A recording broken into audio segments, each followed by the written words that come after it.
Hi everyone and welcome to episode 172 of Mighty White's podcast. Well, Casey, there's no shame in being beaten by the best, but they didn't seem all that we were beaten by the best. How's things, Casey? Yeah, not bad, thanks. How are you? Yeah, I'm pretty good. For coming out of a weekend where Leeds got beat, pretty good, because unfortunately, sometimes as my dad would say, sometimes you've just got a knock. They were better than us. Yeah, if we'd have got something from that game, it would have been slightly harsh on Brighton, I'd say. Yeah. To be honest, it was a little bit how we thought it would be based on the preview. Like we said, the formation is a bad matchup for us. They're very well organised. They play it well. And they did all of those things well. When we pressed, they were able to play around it. When we did manage to really box them in, they were able to counter quickly and go long towards Welbeck. And he was, stronger than our centre-backs and did well. We struggled to play our way out. They're just a good side of Brighton. Yeah, and truth be told as well, they had a couple of very good chances as well. I think they had that header in the first half, didn't they? Yeah, Webster from the free kick out on the right. Yeah, where Like, they absolutely should have taken the lead. Yeah, that was they had lots of little chances in the first half, and then that one is a big one. And then in the second half, they had the one where Rodrigo had the stupid pot shot from 35 yards, and they immediately countered, and Solly March went clean through. Melier made a great save, and that was in amongst a few others. And I think it's fair to say that for an hour, we didn't lay a glove on them, did we? No, I think that's fair. Yeah, they were just better than us, and that's fine. But then the one bit that annoyed me, other than the ref, the ref was shit, but I don't think that made any difference. After on the hour mark, Marsh brings on Sinistera for Dan James, and he brings on Mateus Click for Mark Locker. And that next 5 minutes was the 5 minutes in the game where I could say we played quite well. We actually managed to get the football going a bit. We played some decent stuff.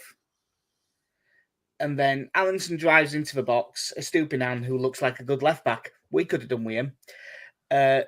He sort of makes a tackle and it skews across to Sinistera, who it depends which angle of replay you're looking at. Because on one angle of the replay, it's the worst miss you've ever seen in your life, and on another angle of it, he was a bit unlucky. Where did you come down on Sinistera's miss, having just come on? I think in the immediacy of it, I was, you useless bastard, how could you? Oh, and you've broken your leg now. Fantastic. No, I think there's the part you just scream, just go with your other leg. It just makes sense, but no. I feel like he probably should have scored, but I think it was harder than it looked, but I still feel he probably should have scored. Yeah, whatever XG model Google uses, or it might have been a FootMob shortcut or something, but Josh Hobbs put it up, and it had it at 0.99. It wasn't 0.99. I was going to say that was Brendan Aronson's. Yeah, I was going to say exactly that. Aronson against Chelsea, that was 0.99. This, I think, was probably like 0.65, 0.7, as in you really should score. But you can say what happened. I honestly think, having watched it back, I think it's a combination of he thinks he's going to get clattered and he thinks he's going to clatter the post. And I honestly think that as much as it sounds like I'm really having a go at him, but sometimes your brain just does this. I think he shit it a bit. Yeah. I think he thought, oh no, I'm going to get injured. And his brain just stopped for a second and he skewed it wide. But if you're in a game like this where you are, let's be honest, we're getting outplayed, and basically you could probably go as far as saying you were getting battered. You know, you get that massive, massive chance, and that's when you concede straight after, pretty much. Long ball up to Welbeck, he brings it down. Caicedo, Trossard. Trossard's in a really good position on edge of box, and I'm probably being slightly overly critical, but I did think it before we played the pass. Strout comes across way too far. We've already got two players in the middle, and he comes over and make it free, and Leeds goes out wide. And I know I think it's just because he's a centre back. I think he's gone, danger, shot, get in front of it. But I think if he doesn't take that extra couple of steps, he's probably all right because he nearly got there. Yeah, I think the issue is like we've spoken about a number of times. It's just that case of a defender getting beaten and everyone else moving across, and it kind of just causes that little bit of chaos for us. Of, like I say, Strauch's now in that position of I'm going to go here, and and then from there he's always sort of stretching to block that shot. But yeah, it's a good finish from Gross. To be fair to him, like plays it across, and it needed to beat Melier, who had a very good game. I think it's the frustrating thing of this game is that whilst I don't think you could ever say we deserve to win the game, and there's an argument that we didn't deserve to get anything from the game. Well, we absolutely didn't. They were better team. Like I say, there's an argument for it. But at the same time, it's when you concede the goal like that, it's frustrating. Like the result itself is fair, but you can be disappointed by how we conceded. Yeah, that was, I suppose, the difference with the Marsh style of football, which is, probably a higher floor but a lower ceiling. We weren't good in this game, and we got outplayed, but we were in it the whole time. And in the end, because I mentioned now, there's also Llorente's chance late on from Forsha's free kick, which is also a very good chance. We ended up with two really big chances in a game where we were really outplayed. And you think back to the game last season at the Amex, when we were under Bielsa, and even though we actually got a point out of that game, I'd argue that was actually worse. In terms of how badly outplayed we were. So it's sort of, I think it means that if we keep playing this way with a bit of chaos ball in the final third, I think it does mean that we will always get a chance or two, even if we're playing badly. I think that was the other frustration from the game was that going forward, because we had the possession, it just seemed so many times in the final third it was just making the wrong decision with the ball, or just the pass wasn't quite there. And I think you might have tweeted about it. It's kind of summed up by Gelhardt having that effort from about 25, 30 yards that was blocked instead of playing it wide to, I think it was Sinistera.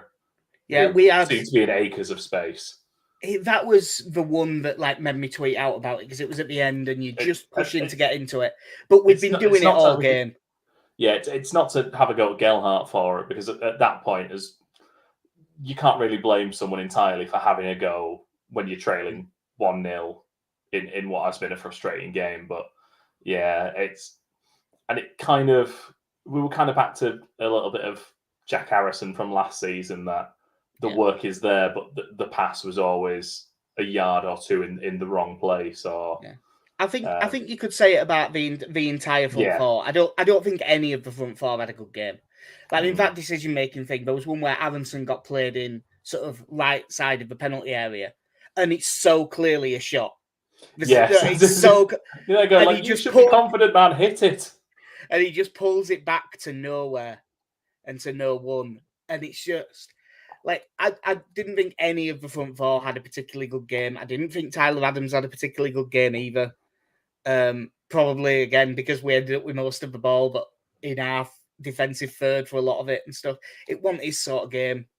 We just weren't on it, and that's fine. It's still 7 points from 4 is still a good start. We all would have taken it before the kickoff on first day. I mean, that's the thing, that ultimately, if you kind of shift the results around and say we beat Wolves and Southampton, draw with Brighton, and lost to Chelsea, those are quite good results. You'd think, fine. it's the drop points at Southampton and losing to Brighton that's a little bit disappointing, especially after you've played Chelsea off the park. There's not really a great deal else to get into. They were just good. They're a good side. We weren't at as best for beat us. It were away from home. It's sort of fine. Even for the most part, even Twitter was quite reasonable about it. With the there was a couple of fucking this is awful and we're definitely going to get relegated, which was a bit silly. But for the most part, it was pretty reasonable. Like there was I saw some people saying that Potter has just outmanaged Marsh on this, and I think that to an extent that's true. But I don't think Marsh actually did. It wasn't like against Southampton. I don't think Marsh particularly did something wrong in this game. I just don't think it worked. Yeah, and I think, I thought Marsh's post-match comments were pretty much bang on. That look, we are still a team that's working on this system. As much as they tried to implement it last season, to a degree, for the players that were there last season, it's still a relatively new concept playing it competitively, and you're bedding in, 4 new players as well. So you're gonna have days like this. But if you're going to Brighton and you are in the game for 90 minutes and you come away with a 1-0 defeat, it's not the worst result. Yeah, it happens. My main takeaway from it really was this game is why Leeds still need a striker. Yeah, you can't rely on Bamford being. Because I think with the way they were set up, in order for us to get a foothold in that game, I think we needed an extra body in middle of midfield to go up against them because they had 3. But we could not do that because we couldn't knock the ball long, really, and have it work. It wouldn't stick there. So we had to have the 4 forward players. If you'd have taken out Aronson or probably James and moved Aronson to the right and brought on a centre mid, I don't think we could have pressed anymore. And you'd have just been, the ball would have just kept coming back in the other way instead of losing it in midfield. We'd have lost it 20 yards further up. Whereas if there is a Bamford type striker up there, you can put the 2 men closer to him. And as much as it's not the best football in the world, you can play percentage balls. But we couldn't play any of them against Brighton because we tried knocking the ball up to Rodrigo against Lewis Dunk. Guess what happened? Like it just... And that's not a knock on Rodrigo at that point. And I know he had a quiet game. But again, as we said, the passing in the final third wasn't always on. So even if you get into decent positions, the chances are in that game he wasn't getting on the ball in the best areas anyway. But as we said before, against Dunk, Webster and Veltman, it's a fairly aerially strong team. And defensively anyway, because I noticed the commentary actually mentioned the lack of goals from set pieces that their defence had just before Webster's header, I believe. Yeah. Again, because I was working and I was watching it by the methods, I was watching it by my commentary. I'm not sure what they said. It was so disappointing as well because obviously the big talk was that Leeds have been, because we are worldwide now, like Titus O'Neill, it's Leeds United worldwide, and they put us on the big boy channel in America. They put us on NBC, and typical Leeds United shat the bed on the big one. Yeah, that makes it the big one. That damn Yankees. Do you reckon you could pick out a man at match for us?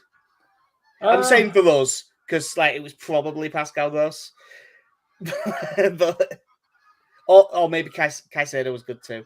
But for us, if I was going to pick, is there a flock of geese flying? There is a flock of geese going past. And ducks fly together. That's the problem.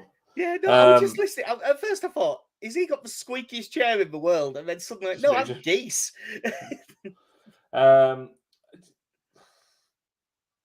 Probably Robin Koch. That's the name. That's the name I had as well. To be fair, it's the best you could say of any player for us on Saturday was he was steady away. Yeah. And I don't think there was any of them particularly bad. They just never got going. Yeah, I'd agree with that. Did you watch out of the 21s today? I did not. I was out during the 21s. I've seen 4 of the 5 goals. Nah. Well, yeah. The first 4. Leeds under 21s 5, Nottingham Forest under 21s 1. That really flattered Forest. Come from behind victory as well. Yeah, it was entirely Leeds the entire match, save for 2 chances that Forest had. One of them was after 12 minutes and they went 1-0 up. The second one was like halfway through the second half. It was just all Leeds. But they were just sat in banks and you couldn't break them down. Charlie Allen scored an equaliser just before half time, which was a little bit scuffy, but in the corner, it was a decent finish.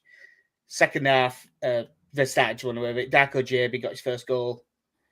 Shot from about 30 yards, struck all right, but it was a goalkeeping mistake. Sonny Perkins, really good finish for his. Alfie McCalmont, outstanding finish for his. And then Max Dean on his return, slide tackling the ball into the goal when the keeper misjudges it. So a good win. The main takeaway from this game, Alfie McCalmont played left back. Why aren't we signing a fucking left back? I was wondering about that because when I saw the team, it obviously had him listed there, and I was like, "Is it Sean McGurk though?" And we've rejigged things. No, okay. I thought it might be Sutcliffe left back and Archie Gray right back because Archie Gray played the last 20. He's just playing deeper and deeper. Against Aston Villa in the previous 21's game, he played the last 20 minutes at right back. The rate he's dropping back, there will be in goal by the end of the season. Yeah. He's probably quite good at it. McCalmont's passing was fairly good, as you'd expect, but he's not a left back at all. He just... No, especially for the style of football that we play. It seems like a lot of running for Alfie McCalmont, who I'm not knocking his fitness at all, but bombing up and down the wing doesn't seem like his game. No, but it's almost like at this point he's got 50, 60 appearances of Football League experience at this point. Yeah, I mean, he's had 2 seasons, hasn't he? I don't know how many games he played in those seasons. Was it Salford and Oldham he's played for?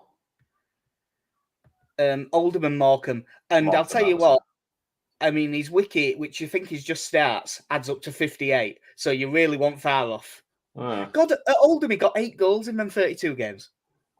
I think like half of them were screamers as well. They just kept propping up every now and again.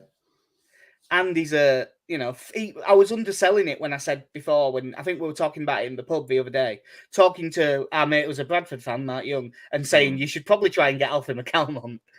Because we were saying in the pub he's got 2 senior caps for Northern Ireland. We were wrong, he's got 4. Oh. Jason Middleton has a question that I think we'll talk about now that we're on 21s. When do you think Perkins gets the first team chance? West Ham fans saying he'll get pissed off as he left them due to lack of opportunities. That does sound like why he went, and I think that there is a very decent chance that he'll be in the squad for the next League Cup game. He's got 5 goals in 4, and he already has some first team experience at West Ham. Especially if the rumoured Dan James to Spurs happens, that could bump him up by 1 as well. Yeah, because I was thinking about this earlier with Dan James. I think it creates more opportunities for both Somerville and Perkins. Although I will say, and we've discussed at length how we feel about Dan James playing as a striker or as a 10. But the only concern at this point is that we've gone from a season where we lacked any senior players in most roles. I don't know, it won't be the case now, but it does take a senior player out of being the sort of backup to 2 or 3 positions in the team. Yeah. Now I know realistically, Sinistera was probably, or will probably be ahead of him within a couple of months, I reckon. Well, I mean, obviously, if he's still there, that is. But I don't blame Dan James if he wants to go to play first team football. I don't know if he will go into Spurs, but I'll tell you what: if he goes to Spurs, Ian, he'll be one of the 5 right wing backs that they have. Like it seems an odd move, but if he ends up getting a pay rise out of it, like I don't want to see him leave, but I don't think I'd be massively upset if he did. But I do feel we lose a bit of depth if he goes. For me, with the Dan James to Spurs rumours, it all depends on the money. Like, I mean, if they offered an upfront fee that was a decent upfront fee, I'd probably take it. If it's a loan with an obligation, I'd take it. If it's a loan with an option, I'm not sure I'd take it. Well, it's like it's slightly off topic, but Dubravka's going to Scum. Yeah. And that's a deal that is based on, it will become permanent based on the number of games he plays. And I thought that's just a strange one for them because... Especially if it's league games, because it's going to be I understand that he wants to go play football, but David De Gea is the number one there. Like, yeah, but I suppose if you are a neutral to English football, like he probably is, if you're going to be sat on the bench either way, would you rather sit on the bench at Newcastle or at Scum? No, yeah. Now, it just seemed an odd, but it seemed an odd deal on Newcastle's end to wait it on appearances as, like, thinking realistically, because it will most likely be based on league appearances. That unless De Gea gets injured, it doesn't seem like something that would come to fruition at all. Yeah, it is an odd one, but I will say I don't know how right it is, but a journalist that is very good on PSV Eindhoven has tweeted out quite recently that Cody Gakpo might be off to Southampton. And if we lost Dan James and Gakpo went to Southampton, I think I'd be annoyed. If he goes to Scum or Liverpool or something like that, well, fair enough. We can't do much about that. But if he goes to Southampton, I'll be pretty fucking fuming. Yeah. On top of a couple of the left backs we seem to have not really gone in for at this point. No. If I live to be a million, I won't understand how we haven't already signed a left back this summer. And, losing Dan James, I mean, we've already down one in that position as Ian Poveda has joined Blackpool on a season-long loan. Yeah. It's been years. I still say Ian, and it's Jan, isn't it? Because it's Jan Carlo Poveda. It's Ian or Jan Carlo, one or the other. Again, good luck to him. I think he might be he's in the last year of his contract, isn't he? So there's so there's no obligation to buy or anything like that. I think he's just there for the season. It was confirmed that there was a recall clause in there, and I thought, sure, why not? It's a weird one with Poveda because I still think it's fair to say that there's a player in there. There is, but he's he'll be 21 coming up 22, I imagine. I think he's 22. Yeah, he is 22. So 23 in February. He needs to be getting minutes at this point because I know Bielsa brought him off the bench a few times, but I liked him in as much as he is very confident on the ball and is willing to take a man on, but there wasn't a lot of end product there. No, that's it was what a bit everyone had to say. It was a bit Hadi Sacco. He was a little bit unlucky with that Blackburn loan move last year because that was a good loan move, and so for him to get injured for basically the entire season, like I can't imagine this is going to be the best season for him because that Blackpool team, I think, are going to struggle. Haven't they just drawn their last 2 games 3-3? Because one of them was the comeback against Burnley that knocked me out of the last man standing. Yeah, and then they drew 3-3 against Bristol City. Hopefully he does well. We're not going to get any money for him either way. Although I suppose if he's under 20, he's under 24, so we might get something, but it'll be low. That's only if we offer him a contract at the end of it, though. If I remember right. And we're not going to re-up his terms. No. Yeah, you're right. No, fair enough. On to tomorrow night, Everton at home. I'm going to try and get through this without mentioning him. So Everton have played a 3-4-3, everything except the opening game against Chelsea, where they just stuck 10 behind ball and put Anthony Gordon up front. But for the 3 games since, 3-4-3, they've signed Connor Cody to go in the middle of that, which makes sense because he is good in a back 3. He's just bad in a back 4. So it'll be him middle, Holgate on the right, Tarkowski on the left. That Nathan Patterson that we got from Rangers has been playing right wing back. Mikolenko left wing back. They're both solid enough. That Onana in centre mid. The only game I've watched a lot of that wasn't just highlights was the game against Villa, and Onana stood out a mile as their best player, having just signed. But playing him in centre mid with Alex Iwobi seems like a strange choice. Oh, what's his name? Sorry. What, Alex Iwobi? No, you bastard. You think I'm going to fall for that, Casey? You think I'm going to fall for that? It worked for Alan Shearer. You know what? If it wasn't for the former Ajax keeper Onana, I probably would have fallen for it. But because of him, they last game played Dwight McNeil as like the centre forward and Gray and Gordon out wide. But they have since signed Neil Maupay, who hates us and always scores against us. And only 3 more goals per season. Yeah, so I would think that Maupay comes in to play up front as Calvert-Lewin's still out. Probably McNeil will just be on the bench. Gray and Gordon out wide.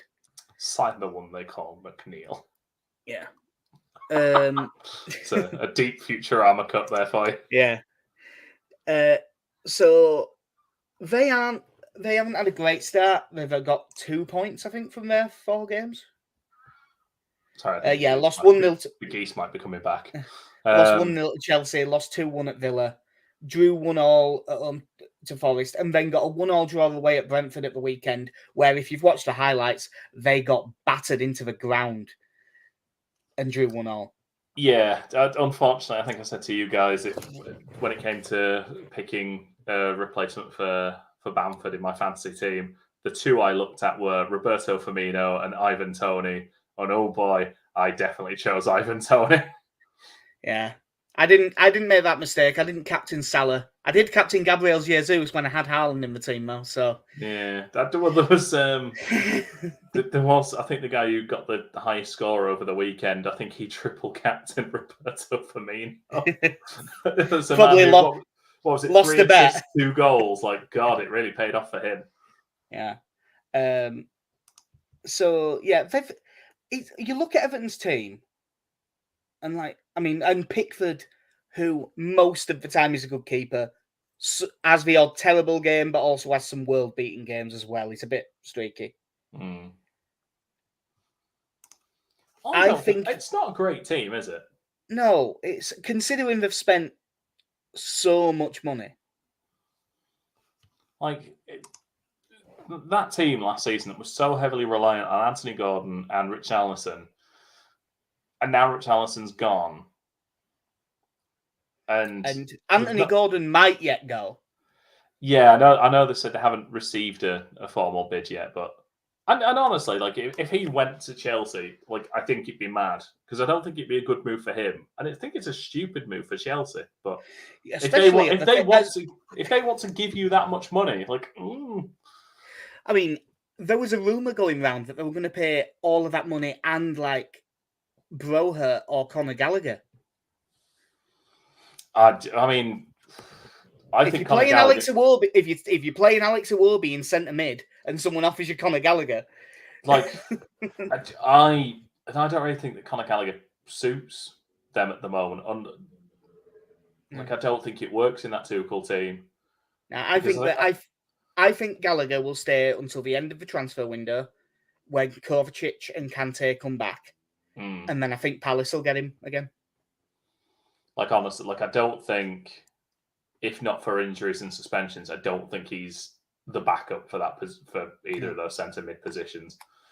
As good as he is, and I don't think getting those 2 yellow cards. He got them in about 5 minutes, didn't he? As well, it was. Yeah, and you couldn't argue with either of them. No, he tried. Well, he put his hands up at first after the second yellow card, and then kind of resigned to it. No, like I say, looking at this Everton team, that was a front line. Anthony Gordon is a very good player. Dwight McNeil's not a striker. Demarai Gray's good, but he's at a certain level. Alex Iwobi's a centre mid. That man's been moving around the last couple of years. Yeah. I'm still waiting for Conte to bid for him to play a wing back. And the back 3, solid central defenders. Yeah, and they've lost. I think after the season they'd had, Tarkowski was a good signing, but yeah, it doesn't worry me overly. We're going to lose 2-0 now, but they were a bit unlucky because they lost Ben Godfrey to that injury, and he as a wide centre back in a free could get really good if you got a good run of games. But this will put him back. There's certainly nothing to fear. Now, in terms of the actual shape, it's back three again. But again, because it's two men in the middle, not three, it's more Chelsea shape than Brighton shape. Which in theory means we can push players on and really press them. Yeah, I feel like the 4-2-2 sort of works with this because you've got. I know Holgate and Tarkowski will talk in a bit more than kind of the graphic looks if you're on Google, but if you've got Rodrigo and I assume Aronson up there, unless anything develops with Dan James particularly quickly. I wonder if this would be. I wonder if we're looking at Sinistera possibly starting this one. I was gonna bring it up shortly, but I was gonna say I think that there'll be one change, and I think Sinistera will start this one ahead of Dan James. So yeah, which kind of makes sense if you go him on the right, Harrison left, Aronson. Which also I will say it wouldn't shock me if it causes Harrison to flip to the other side. I don't think he will, but it wouldn't shock me. I suppose then, they're both playing as inside forwards then, aren't they? I wouldn't be against that, and it sort of occupies two of the central defenders at any time then. That way your ass man's not getting onto you about your midfield being overrun. I think we should be able to pretty much retain our shape for this one. Yeah. I'm hoping that we just treat it like the Chelsea game and we just go out there and really have a go. Yeah. But it does, because of the way their front three works, I would be having another one where, like the Chelsea game, I'd sort of tell Strauch and Christensen to not bomb on much. Yeah. Because otherwise I think we'll get done by diagonal balls for Gray and Anthony Gordon, especially Gordon. They love hitting him with a long ball. I think in terms of setup, it is very similar to the Chelsea game. And then all we've got... I forgot to say for the last one, because I'm going to come on to predictions now. For the last one, neither of us got us bet. I got 2 points because I had us losing. What are your predictions and if you've got one you bet for this game? I'm loving doing the podcast the day before a game because you get the what odds paddy stuff, and I love a troll through there. Yeah, less long odds this time. So the bet I'm going to go with is Rodrigo to score before 19:59, which I assume is the actual time, not the game time. Yeah. So Rodrigo goal first 20 minutes. It'd be first 15. That's before 8 o'clock, essentially. It kicks. It says score before 19:59. So is that game time or is that? No, that's game time because it's an 8 o'clock kickoff. Oh, is it? Okay. Yeah, it's 19 minutes 59 seconds. So Rodrigo goal very first quick 20 start minutes. then. Okay, yeah, I'll go with that. What price is it? That is 12-1. 12-1. Mine is a little special on Sky Bet. Each team to have 2 shots on target in each half or more, 4-1. And I'm going for a 3-1 win. I'm going to go with a 3-0 win. 3-0. Yeah. So current balance is KC's down to a 5. I'm -10. Okay. Yeah. It'll be. As I say, I really hope we can get some of this because this would be. If you don't win this, is it the first one all season where you're looking at it going, that's a shit result? I'm not going to say if we don't win. I'm going to say if we lose, I'd be very disappointed. I could live with the draw. I think I'd be annoyed, but I don't think I'd be as upset. Yeah, you see, I really do. I don't rate this side at all. And I'm going back to how I was in the first season. I'm going back to carefree. Take each result as it comes. It's fine. Not like last season's doom and gloom. Yeah. Well, yeah, I think that will do us then. See, I've just managed to preview that entire Everton game. The preview is now done. All bets are off. It's fucking Frank Lampard. I hate that prick.